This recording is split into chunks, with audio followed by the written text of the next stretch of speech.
Welcome, everybody. Thank you so much for joining us today. We are here to talk about birds and bats and butterflies. You're joining Graylag Nature Preserve and the UNH Speaking for Wildlife program. We're happy to have Alicia Guylin here to share her expertise with us. I am Ann Deely. I'm the business manager at Graylag Nature Preserve.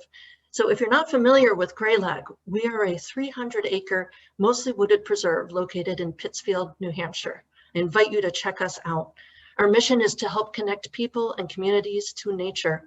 We do this by preserving open space and protecting forested lands and watersheds and providing the opportunity for residencies. We have 6 beautiful cabins at our site, which are available for people who really want to stay and immerse themselves in nature. 2 of those cabins are open year-round. You can find us at graylag.org. That's graylag.org, or on Facebook. That's Graylag Cabins. So today, Alicia Guylin is here to offer this program. She is a veteran volunteer with UNH Cooperative Extension's Speaking for Wildlife program. In her professional life, she has over 30 years of diverse experience in the environmental field in the private and public sectors. Currently, she works for the Massachusetts Department of Environmental Protection in Wilmington, Massachusetts as the Wetlands Circuit Rider. And there she assists the public and municipal conservation staff in understanding how development impacts wetlands and adjacent upland areas, which are protected by the Massachusetts Wetlands Protection Act. Alicia has a master's degree in urban and environmental policy from Tufts University and a bachelor's degree in environmental studies from the University of Kansas. In her spare time, in addition to these Speaking for Wildlife presentations around New Hampshire, she serves on her local conservation commission in Newton, New Hampshire, manages the voluntary lake assessment program for the Country Pond Lake Association, and also volunteers for UNH Cooperative Extension's Coastal Research Volunteers program. So thank you so much, Alicia, and let's go ahead and begin. So first I want to thank the Graylag Nature Preserve for having me come today and share this presentation with you. So the Speaking for Wildlife program is a volunteer program run by the University of New Hampshire's Cooperative Extension program, and we offer wildlife presentations and nature walks to people all over the state. Today's Speaking for Wildlife presentation, I'm going to be talking about wildlife in New Hampshire. Specifically, I'm going to talk about a dozen species of wildlife that are relatively common throughout the state. And I'll tell you a little bit about each animal and where they like to live. Our hope is that if people understand these common species and the habitats that they need to survive, that these animals will remain plentiful, and you will have a chance to enjoy them for many years to come. So my talk is about 35 minutes or so, and then there'll be time for questions at the end. But since we're a small group today, if you have questions, just feel free to just jump right in. No need to raise a hand. But like I said, there'll be time for questions at the end. So what, I'm going to figure out if I can move my, okay, there we go. I've got a little bar that was covering it. So what is habitat? Well, it is, why is it not moving forward? There we go. Habitat consists of 3 things: food, cover, and water. Each animal has its own needs, its own requirements for these, within these 3 groups, but everybody needs all 3 of them. So, sorry, I lost my train of thought. I'll talk about, for each of the dozen creatures that I'm going to talk about today, we'll talk about what kind of food, cover, and water needs that they each have. All right, so there's 3 different kinds of habitat I'm going to focus on in this talk. One is wetlands. The next is open habitats like fields and shrublands, and then also forested habitat. So you'll learn a little bit more about each of these habitats as I go through it with each of the animals. So our first animal up, does anybody know what this is? It looks like a salamander. Yes, it is a redback salamander. The redback salamander is they're about 2.5 to 4 inches long, and they're extremely common in New Hampshire. They're actually so common that if you added up the weight of all redback salamanders in New Hampshire, that is together, they weigh more than all breeding birds and small mammals in the state. There is a lot of biomass there. So if you found one of these, Anne, where do you typically see these? Oh, we like to roll over a log in the forest with my kids and see if we can find some of these guys. That is exactly it. They love to live because most people think of amphibians as living in wetlands, but not all do. But they do still need that moist atmosphere, and so they live in the moist areas under decaying logs. So that's how they're able. Oh, we'll move on to the next one. So that was our first. Now we're on to our second one. Does anybody know what this one is? Other than frog. This is a wood frog. They are we'll probably start hearing them pretty soon. These are a critter that they live mostly in upland areas, but they need water habitat for laying their eggs and for their tadpoles. So these creatures specifically breed in habitats that are called vernal pools, which are shallow depressions on the landscape that have water in the spring, but they usually dry up by summertime, and so there's no fish populations in them, so that the eggs that the wood frogs lay in the spring are more safe from predators.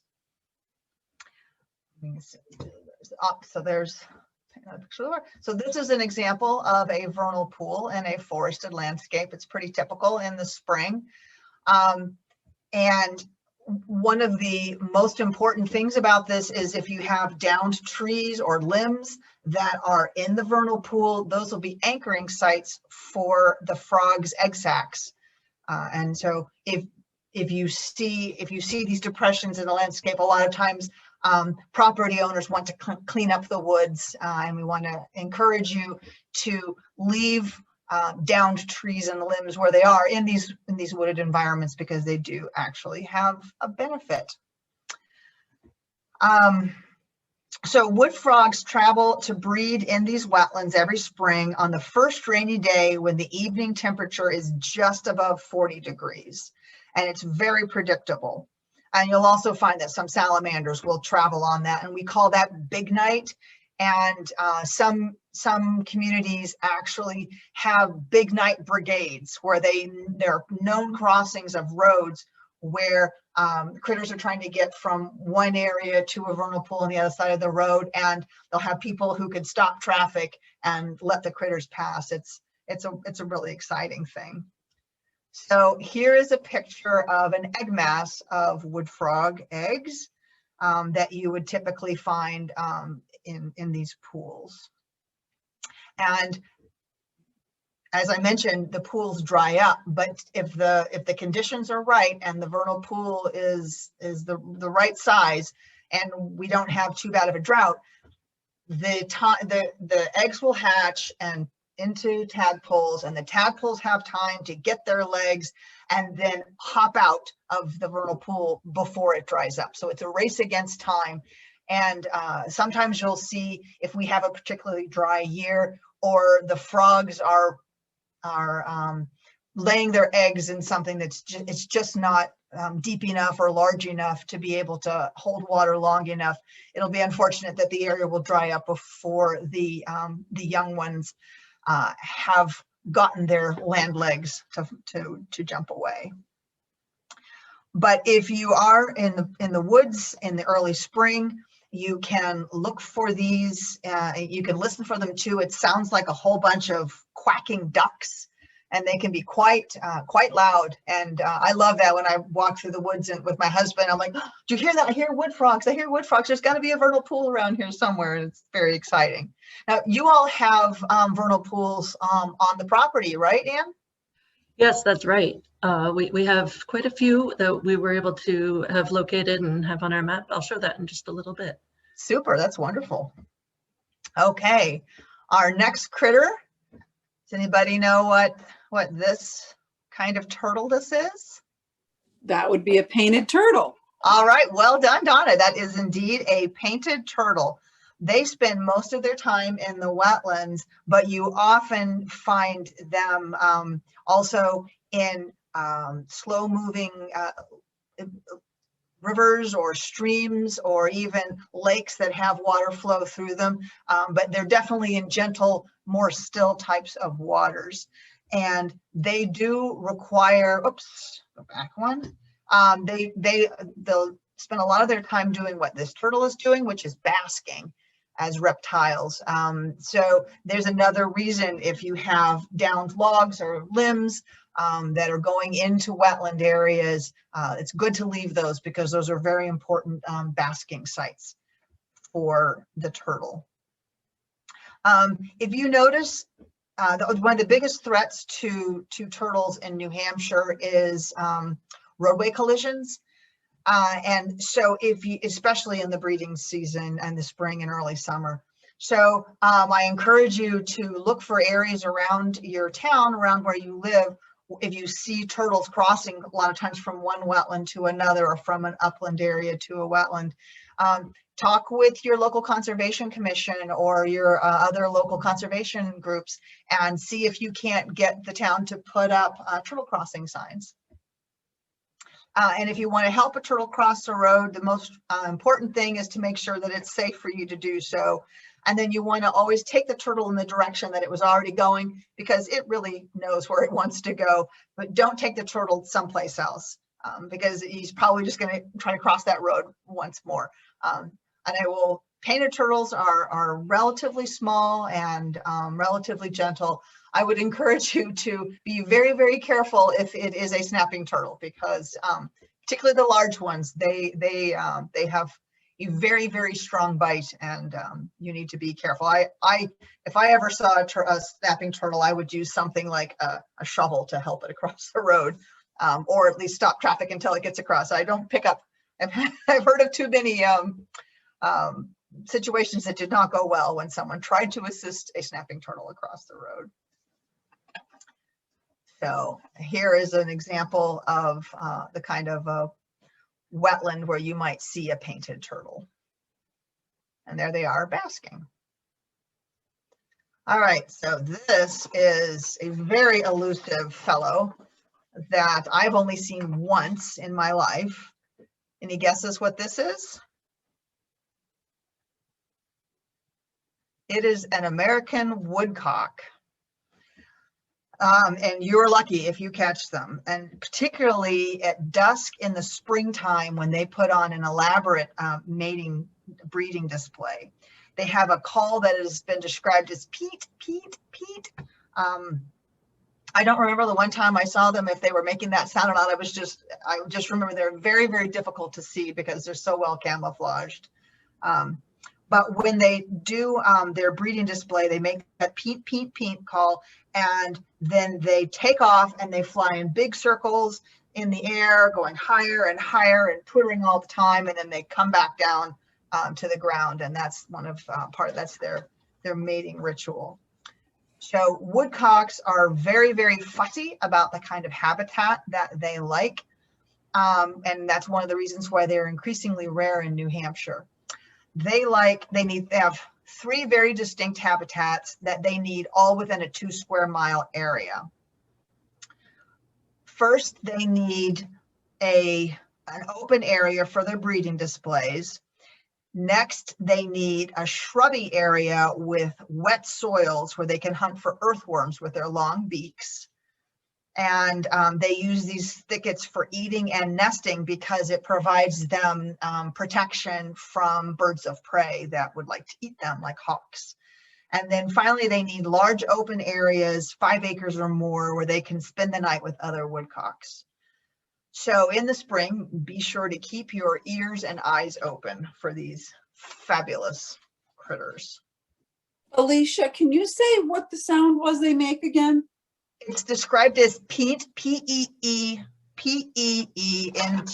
peent. Yes. Okay. P-E, yeah, three E's, P-E-E-N-T, peent, peent, peent. Okay. We do have So- woodcocks in the area. I haven't heard them at Graylag, but over in Northwood, we've had these woodcock listening walks in the spring a few times, and Have you heard them? yeah. Is it a high pitched peent, peent, peent? Yeah. And then the cool thing is that when they're coming down from their flight, they make this weird sound. It's very strange. And but it's hard because they come out right at dusk and do this. So it's really hard to see them. So I've heard them. I can't really claim I've seen them.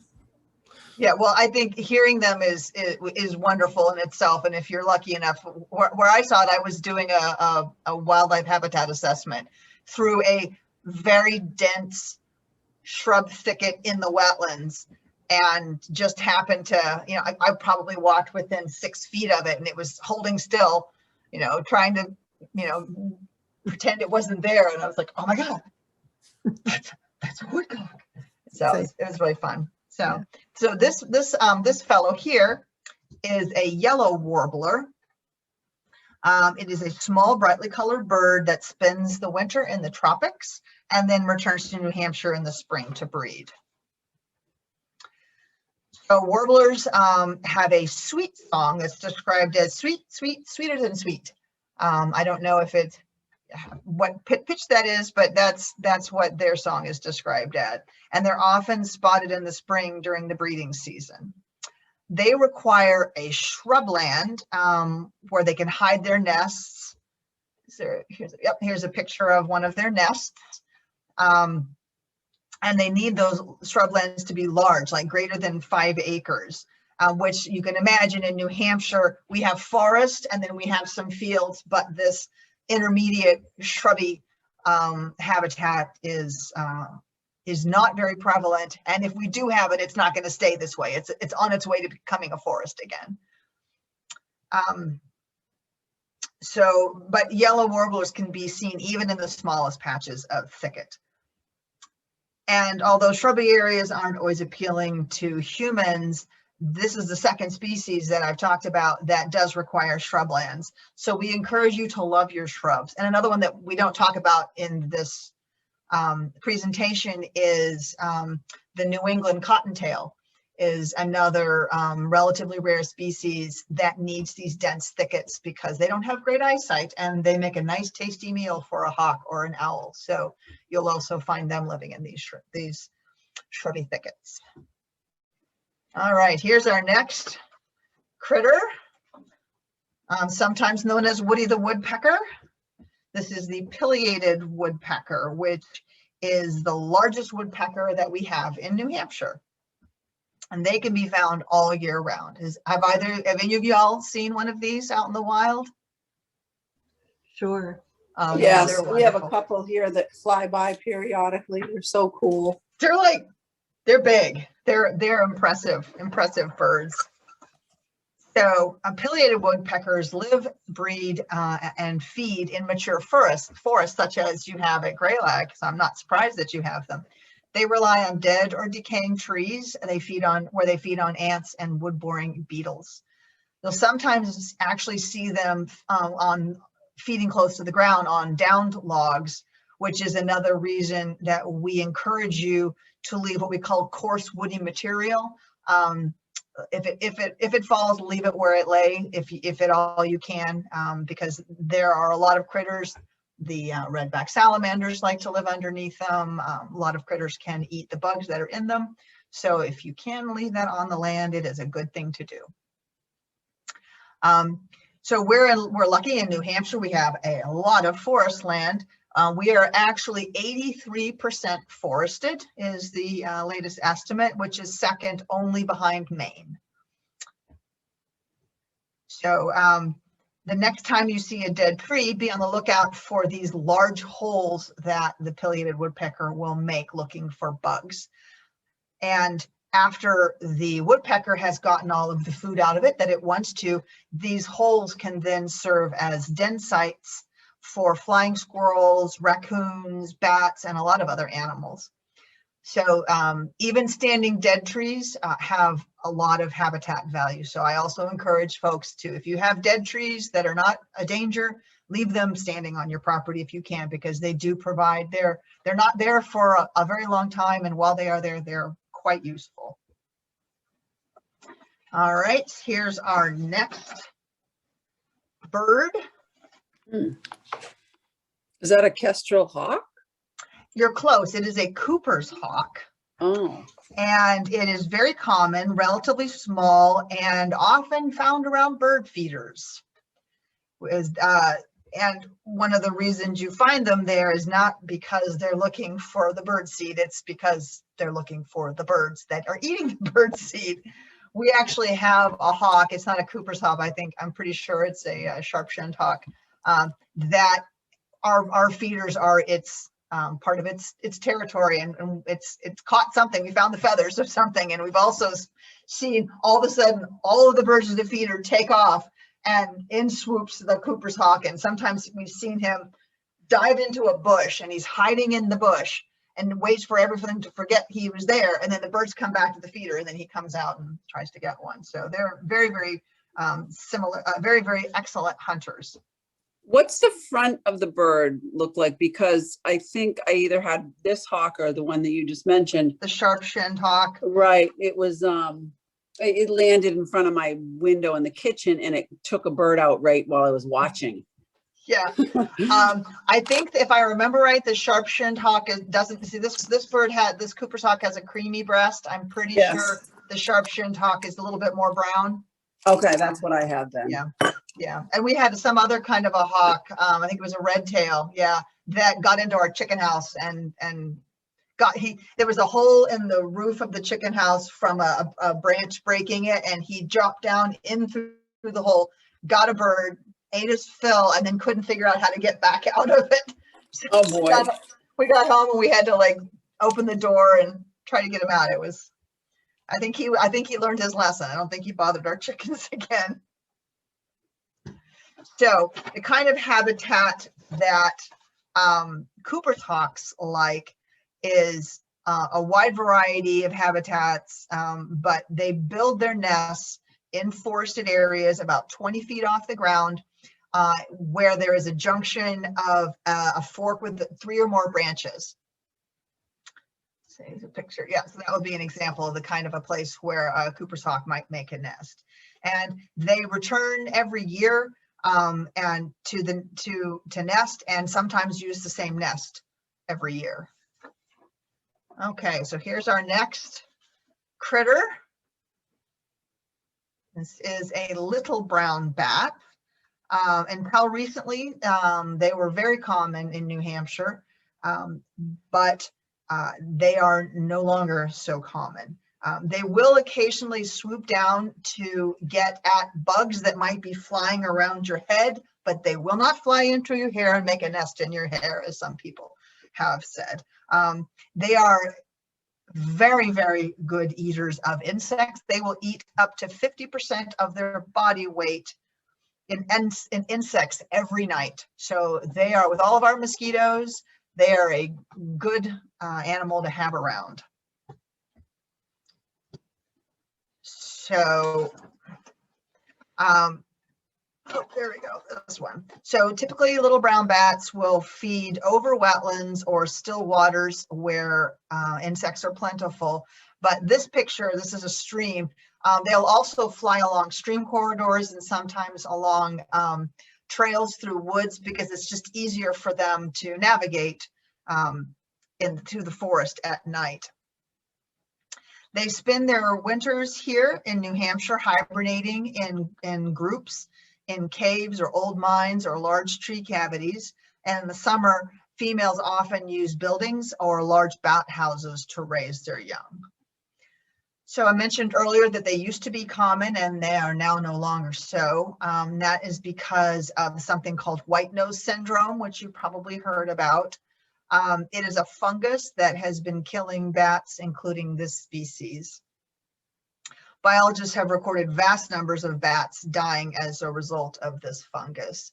My understanding is the fungus is irritating. It makes them itch, and so they can't hibernate. They can't sleep. Normally, they hibernate all winter long, and while they're hibernating, they don't use up very many nutrients because they're not feeding, so they're able to sleep. But the white nose syndrome wakes them up because they're so irritated, and you'll find them coming out in the middle of winter trying to find something to eat because they're awake and they starve to death, which is very, very sad. So New Hampshire Fish and Game is leading the effort to save these bats in New Hampshire, and there are some things that you can do to help prevent the spread of white nose syndrome. One is staying out of caves and old mines. If you are a caver, then you want to make sure that you're decontaminating your equipment before you go in and after you come out. Report any dead bats or bats outside at all in the winter time to the New Hampshire Fish and Game, because that can lead them to where there might be an infected hibernacula, which is the word for where they hibernate. Where feasible, protect old buildings where females can raise their young, because those sites are sometimes hard to find. And if you want updates about how bats are doing in New Hampshire, then you can sign up for a newsletter called Taking Action for Wildlife. If we were doing this in person, I would have a sign-up sheet that we could log it in for you, but I'll have a slide at the end with a screenshot of the website, takingactionforanimals.org, and you can click to sign up for the newsletter. And they have all kinds of really cool activities. They have free trainings, they have just good information, and I can highly recommend it. All right, here's our next creature. Everybody knows what this is. This is the White-Kale Deer. Unlike some of the other species we've talked about earlier, which were relatively picky about what they eat or where they live or both, this is a generalist. A deer will eat almost anything, and a very, very hungry deer will pretty much eat anything. They also like all different kinds of habitat, whether it's forest or wetland edges or shrubby areas or fields or your backyard. So they rarely have a hard time finding any food. And it gives us a chance to see them, which is awesome, but we strongly discourage you from trying to feed them. We don't want them associating humans with food, because that can lead to them becoming more vulnerable and starvation. It can lead to vehicle collisions and other problems. So as much as we love them, let them find what they need to eat in the wild. So I mentioned that they're found in all different kinds of habitats. You name a habitat in New Hampshire, and you probably will find a white-tailed deer in it at one time or another. So they're not fussy at all, as I mentioned. But one thing that they do require is dense cover in the wintertime, like the bottom right corner. The deer are in an area with some sort of hemlock or white pine, and it's those evergreen trees will keep the area underneath them free of snow, so they have a nice place that they can bed down in the wintertime. So some people will call them deer yards, I've heard. Those are very important. So they like to eat berries, acorns, young saplings, grass. They'll eat bark. They'll eat almost every kind of plant that you would grow around your house. There are deer-resistant plants that you can find, but again, a hungry deer will eat just about anything. So here's the acorns. Oh, they're ready for the next one. All right. So I think everybody knows who this handsome fellow is. This is a red fox. We actually have two species of fox in New Hampshire, the red fox and the gray fox. The gray fox is more reclusive and spends most of its time in the forest. So the red fox is less shy and can often be seen hunting along the edges of forests or the edges of fields, especially field edges. They really like that.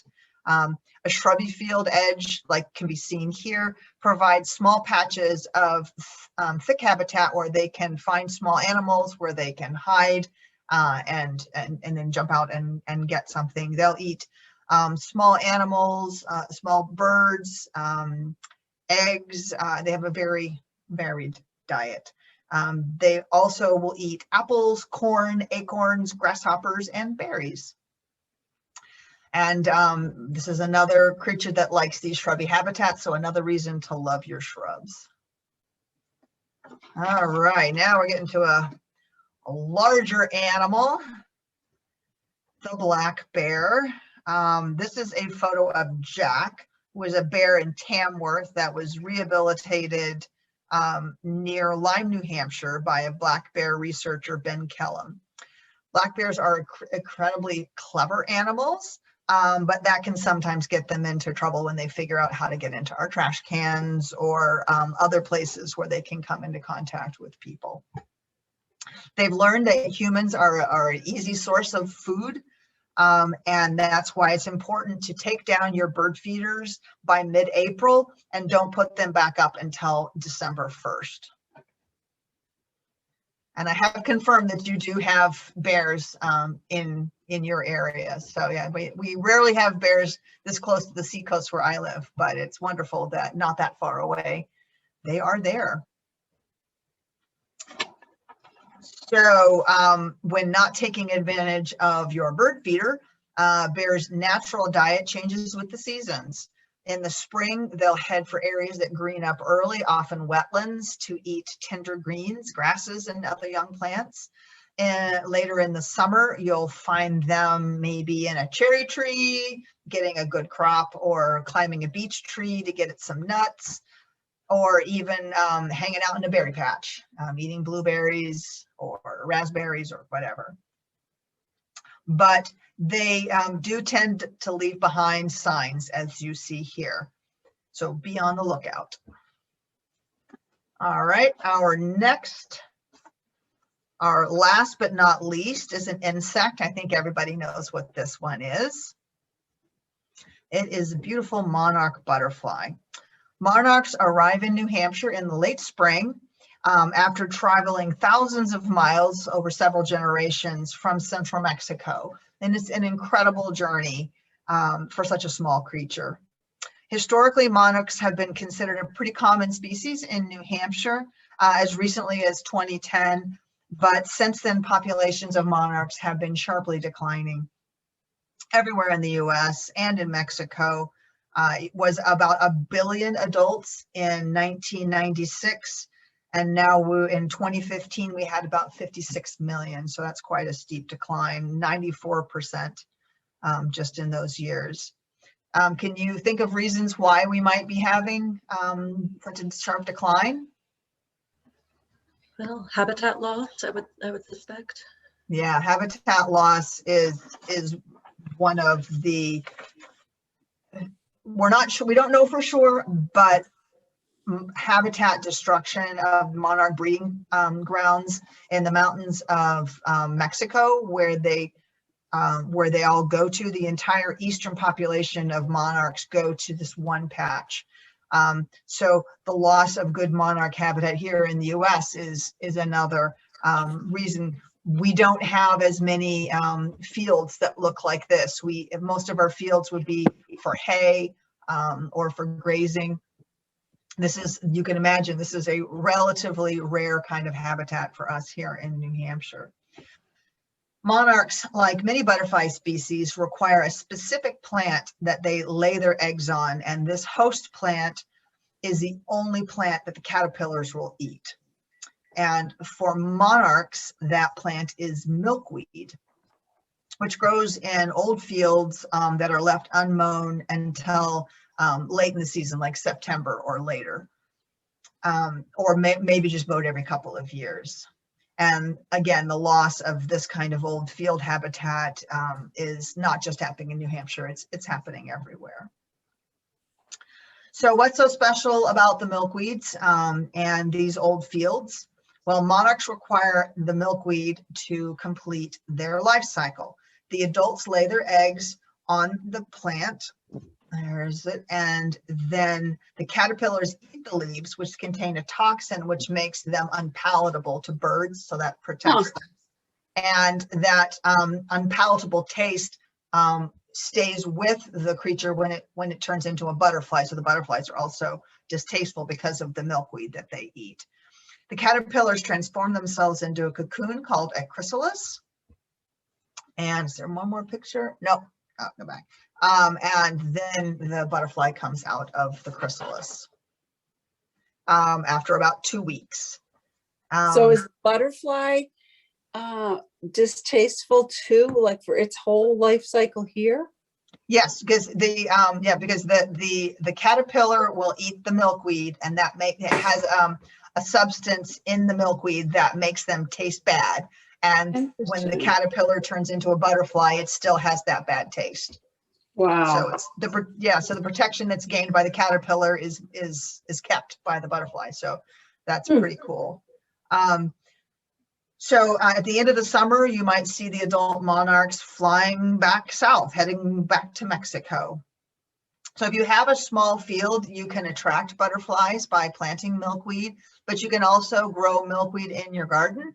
The common milkweed, I found it can be a little bit aggressive. Unless you want to be pulling a lot of it, you want to plant it someplace, you can let it go. But there are also other forms of milkweed that are a little less aggressive, like showy milkweed.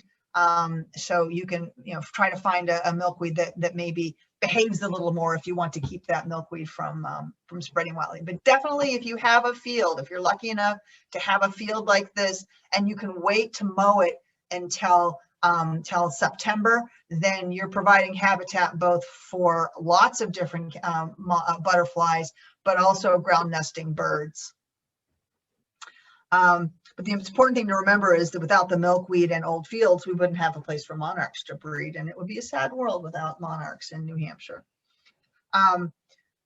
So one of the ways that you can learn more about how to keep these common wildlife common is to participate in community-based science, sometimes called citizen science, citizen-based science, or community-based science. And one of those organizations for monarchs is called Monarch Watch. You can Google that. So that's our dozen. And now that you've heard about these species and learned a bit about each one, it's probably pretty clear that they don't just occur randomly across the landscape.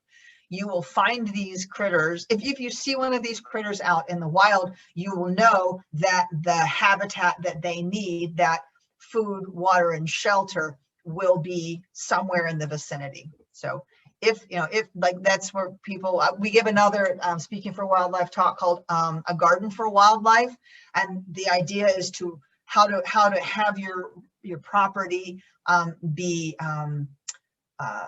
attracting wildlife so that you can see them in your own yard. And we always get probably half the people who come to these are wanting to find how to keep the wildlife out of their yard because the wildlife are eating everything. And what we say is if you have the habitat for a particular species of animal, you will probably have that animal in your yard. So we've learned that some critters like the wetlands, some like open habitats,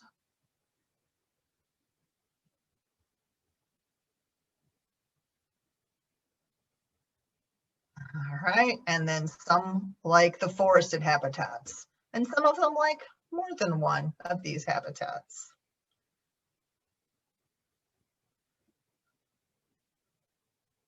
There should be sound effects going with that.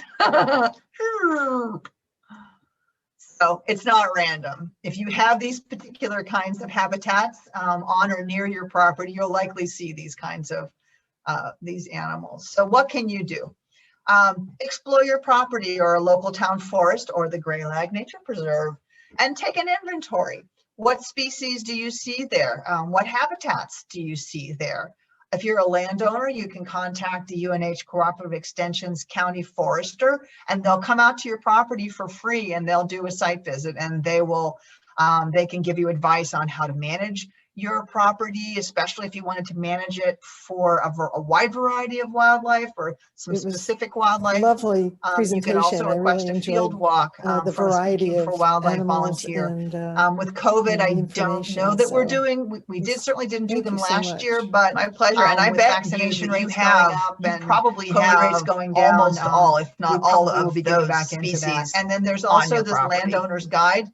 I would Yeah. not be To surprised. Because inventory you and have monitoring wetlands, wildlife you in have New woods. Hampshire that Do you you have can, any get from UNH shrubby lands Cooperative or any Extension. field type areas as We well? do. You can We also do. sign up for the Taking Action for Excellent. Wildlife So e-newsletter actually, that I just want to mentioned take a minute earlier. and go through and there show are some of other those habitats workshops so that from UNH visitors to Cooperative Graylag Extension. will have a You better can sense visit of where to find them. nhwoods.org, wildnh.org, and Taking Action for Wildlife.org. They're all very excellent websites. This is a screenshot because, like I said, normally I would have a sign-up sheet that you could sign up for, but if you go to the Taking Action for Wildlife website, then you can just click on the sign up for the e-news and fill in your, and it's not a ton of emails. It's like once a month, and they'll list all of the different trainings and outings in all around the state. So that's it for my talk. I just want to take a moment to thank the organizations who sponsored Speaking for Wildlife program. It's the UNH Charitable Foundation and the Davis Conservation Foundation for grants that supported the creation of the Speaking for Wildlife program. UNH Cooperative Extension for support of the Speaking for Wildlife volunteers, and volunteers like myself, we're the underpinnings of this project. And New Hampshire Fish and Game, whose research, presentations, and work on the Wildlife Action Plan are the basis for this presentation and continue to support this program. So I want to thank you for listening. And if you have any questions, I will do my best to answer them.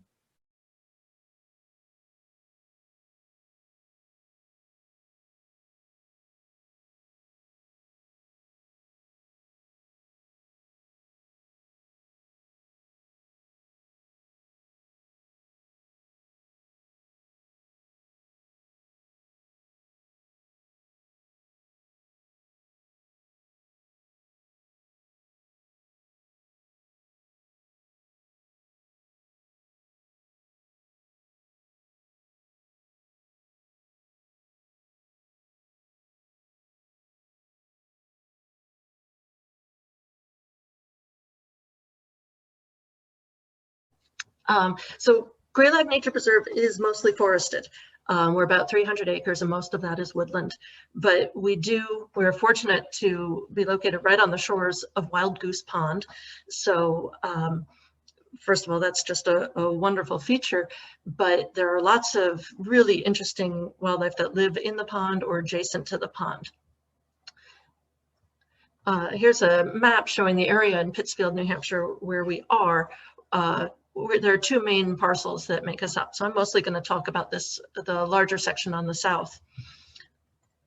And here I've just broken down that area into the habitat types that Alicia has been talking about. As I said, the area is mostly forested, but there's quite a bit of wetland in there as well, and a little bit of open area. And you'll also see those little blue circles with the V's in them. Those are the vernal pools that, that Alicia was talking about that are so favored by things like the wood frogs. We were fortunate enough to have a wetland scientist who identified a bunch of the vernal pools around the property. In fact, here he is. There's Mark West in one of the vernal pools at Graylag, looking for wood frog egg masses that day, I believe. That was early April. And so that's typical of what the vernal pool there would look like in early April. As Alicia was saying, they dry up as the season goes on, and those egg masses develop and they become tadpoles, and then the tadpoles mature. Oh. It's zooming in a little bit. I wanted to show you that there are a couple of open areas as well. So open area on this map is sort of tan. There's one open area down here by the lake, and then this other one here. So this area here, we typically call that the meadow.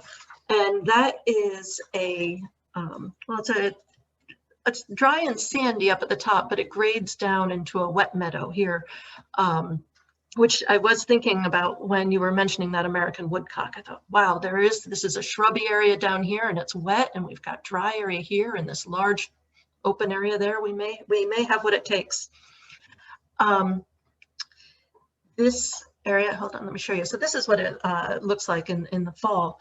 And that dry sandy area is closer to us here. That dry sandy area is actually a place where I've seen turtles, the painted turtles, nesting. And so they'll come up and dig their holes and lay their eggs. And if you're, if you're lucky enough to be there that day, you will get to see that. The other larger open area over here in the northern section, that was formed back in 2008 when a tornado swept through the area. You may remember that it felled trees from Deerfield to Ossipee, and part of its path can be seen here. It ran roughly north to south. That tornado area was a spot that was particularly impacted, but that disturbance was now 13 years ago, and the area is regenerating. But it does make for a good sort of shrubby habitat. One other habitat that that I didn't mention earlier, but that we treasure here at Greylock, are our native gardens. So this little map shows some of the areas that are of tended plantings around the property. One way to support wildlife like monarchs is, as Alicia mentioned, by encouraging milkweed to grow. So here, at Greylag, we grow at least 3 types of milkweed. We've got common milkweed. In addition, we have swamp milkweed down in the bog garden, and we have butterfly weed, a bright orange native milkweed in a couple of the gardens, up in the prairie garden at the top of the driveway, and then in other places along the driveway. That butterfly weed is a really wonderful addition to a garden. Here's an example of one of those cabin gardens that we tend. There's no milkweed in this photo, but I think it's a really great example of how beautiful and colorful a native plant garden can be. And here's an example of that butterfly weed. Again, this is a milkweed and a really wonderful garden plant. There are lots of resources, as Alicia was saying, including that other talk from Cooperative Extension about gardening for wildlife. I wanted to mention one other tip that can help many species of insects and birds, and that is to leave the garden standing when fall comes around. You don't clean it up by cutting the stems and raking the leaves, and that will allow insects to overwinter in the leaf litter and allow birds to eat seeds that may have ripened there. So with that, I would like to once again thank Alicia for sharing her expertise with us. That was really interesting. And I hope you all have a chance to get outside and explore some of those habitats, and also to visit us at Greylag.